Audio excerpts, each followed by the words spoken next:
చెప్పమ్మా చెల్లమ్మా అమ్మ బామ్మ ఒక్క నిమిషం చెప్పండి. ట్రాఫిక్ బాగా ఎక్కువైపోయింది, దాని వల్ల చాలా యాక్సిడెంట్లు అవుతున్నాయి. మొన్న ఆటో బాగా యాక్సిడెంట్ అయింది, ఓ బాబు అయితే చాలా సీరియస్ గా ఉంది. దాన్ని కూడా కొంచెం ఖండించాలి. ఖండిస్తాం కాదు, ట్రాఫిక్ పెరిగింది, కొత్త రోడ్లు ప్రభుత్వం ఎక్కడ వేయలేదు, అందుకే మా మాస్టర్ ప్లాన్ తయారు చేయాలి మంగళగిరి నియోజకవర్గానికి. అప్పటి వరకైనా మరి స్పీడ్ బ్రేకర్లన్నీ వేయాలి, ఎందుకంటే చాలా ఇబ్బంది పడుతున్నారు అసలు జనం. అది మీరు ఎమ్మెల్యే గారిని అడగాలమ్మా. ఇప్పుడు ఆమె ఇస్తున్నారు కదా, మీరు ఏదో చేస్తారనే కదా. అప్పటి వరకు స్పీడ్ బ్రేకర్ అడిగితే నేను 2 నెలలు ఎట్టేస్తా తల్లి. ఎలక్షన్ కమిషన్ వాళ్ళు ఇక్కడనే ఉంటారు, నా చుట్టే ఉన్నారు తల్లి. అరే ఎవరు బండి చెక్ చేయట్లేదు, నా బండి ఇప్పుడు 2 సార్లు చెక్ చేస్తారు. ఆయనకి ఏం దొరుకుతుంది పాప, ఆ బండిలో ఏముంటుంది చెప్పి, ఒక టీ డబ్బా ఉంటుంది, టీ తాగుతారు, టీ ఉంటుంది, నీళ్ళు ఉంటుంది. 2 సార్లు ఆపారు ఇప్పటికి నన్ను. ఎమ్మెల్యే గారిని ఒకసారి కూడా ఆపలా, ఇక్కడున్న అభ్యర్థి గారిని ఒకసారి కూడా ఆపలా, కానీ నన్ను 2 సార్లు ఆపారు.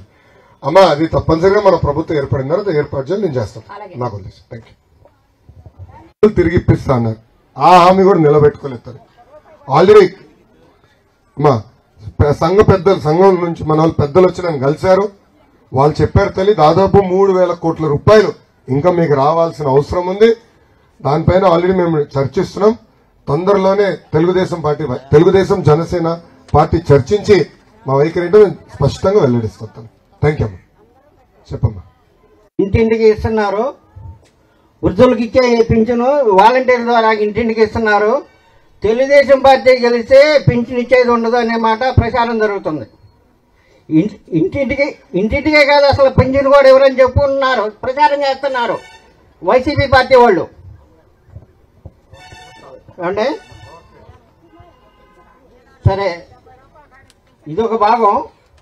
మీరు చెప్పినట్టుగా ఇక్కడ మేమంతా వీళ్ళు కూర్చున్నట్టుగా నేను కూడా అవతల కూర్చునేవాడిని. ఎమ్మెల్యే ఆల రామకృష్ణారెడ్డి గారు చేసిన ఘనకార్యం ఏంటంటే, మేము 40 ఏళ్ళ నుంచి ఇక్కడ ఇల్లు వేసుకుని ఉంటుంటే, అసలు ఇల్లు వేసుకుని ఉన్న వాళ్ళకి హక్కు ఉంది, ఇంటి పన్ను కడుతున్నాం. ఇల్లు లేని వాళ్ళని నటువటి మీద పడేసినట్టుగా ఎక్కడో తీసుకెళ్లి అక్కడ ఇస్తామని చాలా మమ్మల్ని అరాచకం పెట్టారు.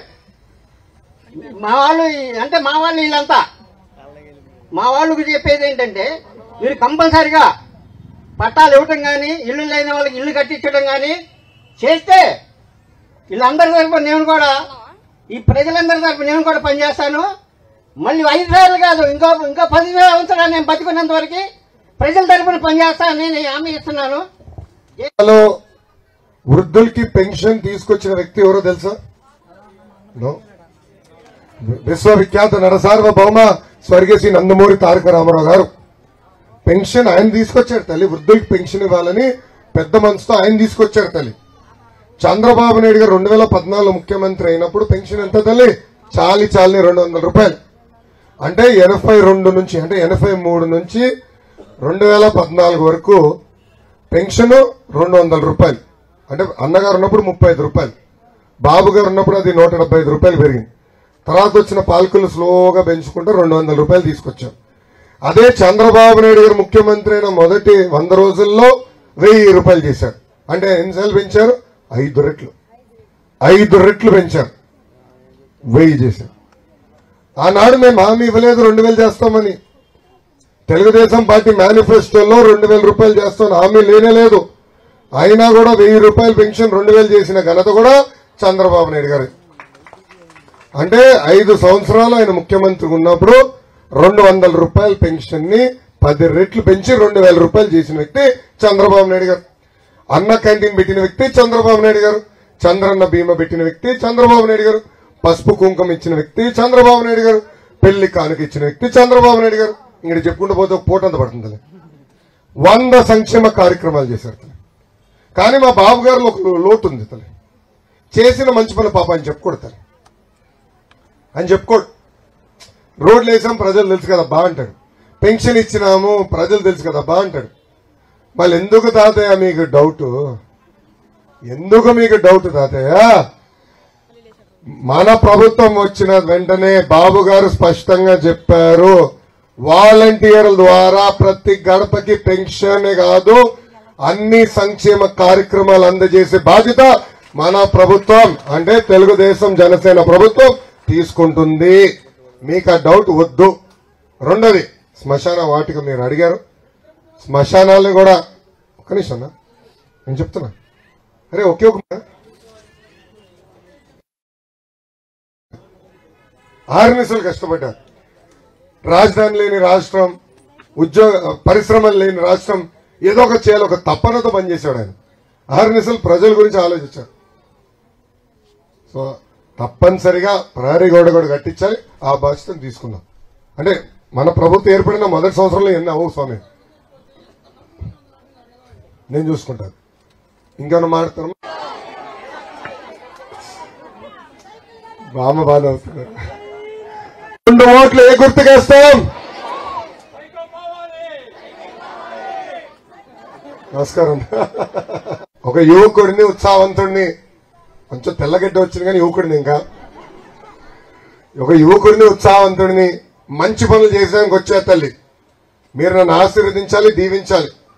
5,350 ఓట్లతో ఓడిపోయే తల్లి, దాని పక్కన ఒక 0 పెట్టాలి.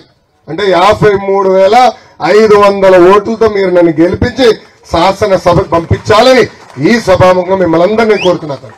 మీరందరూ అనుకోవచ్చు అంత మెజారిటీ ఎందుకు అబ్బా అని. అమ్మా, ఓటమి తర్వాత అనేక అవమానాలు నేను ఎదుర్కొన్నా, మీకే తెలుసు. శాసనసభ సాక్షిగా మా తల్లిని కూడా అవమానించారు, నాకన్నా బాగా మీకే తెలుసు. ఏనాడు మా తల్లి బయటికి రాలా, రాజకీయాలు దూరంగా ఉండేది. కానీ బాబు గారు పడిన ఇబ్బందులకి, అవమానాలకి ఈరోజు మా తల్లి కూడా రోడెక్కింది. పోరాడుతానని వచ్చింది తల్లి.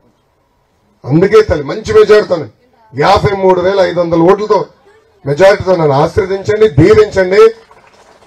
కాబోయే ముఖ్యమంత్రి చంద్రబాబు గారితో అహర్నిశలు దెబ్బలాడి మీకు పనులు చేస్తా. మంత్రులందరినీ మన ప్రాంతాన్ని తీసుకొచ్చి భారతదేశంలో 4,000 ఎమ్మెల్యే స్థానాలు ఉన్నాయి తల్లి, సుమారుగా 4,000 ఎమ్మెల్యే స్థానాలు.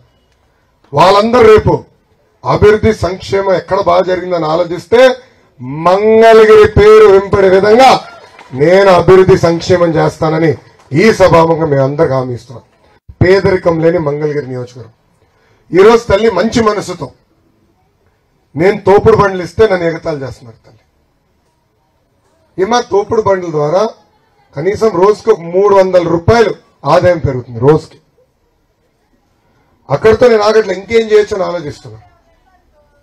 చేనేత సోదరులకి వీవర్స్ అలా పెట్టారు తల్లి. కొత్త కొత్త చీరలు డిజైన్లు నేర్పిస్తున్నాం. అంటే వాళ్ళ ఆదాయం 3 రెట్లు పెంచాలి. అంటే చేసే వాళ్ళని ఎగతాళి చేస్తారు తల్లి. వాళ్ళందరూ ఎవరు చేయనోళ్ళు. నేను తోపుడు బండ్లు ఇచ్చిన తర్వాత పరిగెత్తుకుంటూ వచ్చి అరాకొర వాళ్ళు ఇచ్చారు తల్లి. చూడండి పరిస్థితి. అందుకే అమ్మా, ఎట్లయితే మీకు పనిచేశానో దానికి రెట్టింపు పనిచేస్తాను. ఒక మోడల్ నియోజకవర్గంగా మంగళగిరిని తీర్చిదిద్దా. పేదరికం లేని మంగళగిరి అయ్యే వరకు నేను కష్టపడతానని ఈ సభాముఖంగా మీ అందరికి హామీ ఇస్తూ, నాకు అవకాశం ఇచ్చిన ఎన్టీఆర్ గట్ట వాసులందరికీ పేరు పేరున నా హృదయపూర్వక ధన్యవాదాలు తెలుపుకుంటూ